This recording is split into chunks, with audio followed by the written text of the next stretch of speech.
And so, to awaken your divine will, you must start right where you are now. Don't think next week I'm going to start, or next year when I get this better house, or conditions are better, they'll maybe worse then. At least they may be the same. They're not apt to be better. It doesn't work that way. Start right where you are now. And the first thing, as the Master says to do, is to make up your mind now. Make up your mind now. You're going to strengthen your will. Mind can create anything. Mind, I mean the presence of God in us, utilizing your mind. Start right where you are now and do something which you have failed to do before. Try something in which you have failed. Now, there are lots of those things. Don't take too big a thing, because you may fail again right off. But take something that you have failed, some small thing, and be sure the second thing is that it's sensible and practical. If you want to make $1 million, that's not practical, not now, because you have to give most of it back to the government. But realize, try something that's simple and something you've failed before in, and start. And the third thing is to keep everlastingly at it, and don't take no for an answer, even if it kills you. Now, these are facts. I've heard the Master say that many times. He says, better to lose your body than to give up. So understand that. That's the way to strengthen your will, that you change and supersede your will to divine will. Take some simple thing, something you failed in before, and there's plenty of those things. We all have things that we have failed in. And be sure it's practical and sensible. And then say, now this is going to be done if it kills me. And keep at it until you do it. Now, if you'll do that, so that's the greatest step. One of the first things we must do to strengthen our will. And finally, the key to awaken your divine will is, as I have said, to unite your will with the all-powerful will of God. People get the wrong idea. They think they're going to strengthen the human will. You will strengthen it somewhat. You start with that. But it takes lots of willpower to meditate regularly every day, morning and night and through the day. And keep your mind, when you do meditate, it takes willpower to keep your mind concentrated on that upon which you are meditating. You cannot escape. It gets you every way. And as you look at the spiritual eye, keep your mind there. Try it. Where does it go? Flitting all around. Why? Lack of willpower, that's all.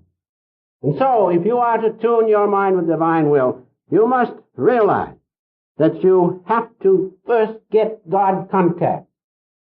Realize that. That's why I emphasized this morning as we meditated together on Om. Didn't you all feel peaceful?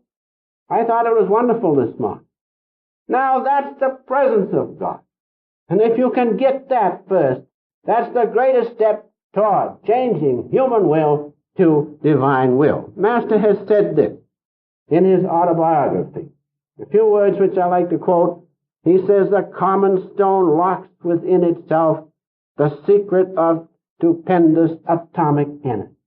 The common stone locks within itself the secret of stupendous atomic energy, cosmic energy. And then he goes on to say, even so, a mortal is yet a powerhouse of divinity. What's the matter with it?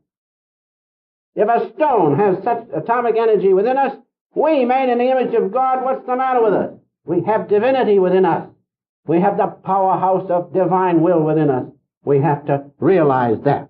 And so, attunement with God or divine will simply means attaining God contact and being able at will to contact the presence of God. And as he has made universe upon universe, don't you think you'll have sufficient will? I'm sure we will. But we must contact God first. Make the contact with it. Make the connection. And then we shall have plenty of divine will. Now, self-realization gives us the ways and the means of contacting God. We do not stress in self-realization so much of the ordinary church activities, of suppers, and all sorts of meetings, sales, and so forth. But we stress more God contact in our meeting. Like in the ordinary churches, they have sales, you know, and they have, the Wednesday night suppers and lots of things. I've forgotten, it's been such a long time. And one woman came to me and she said, we had a rummage sale last Wednesday down to the church, and all the women took their husbands.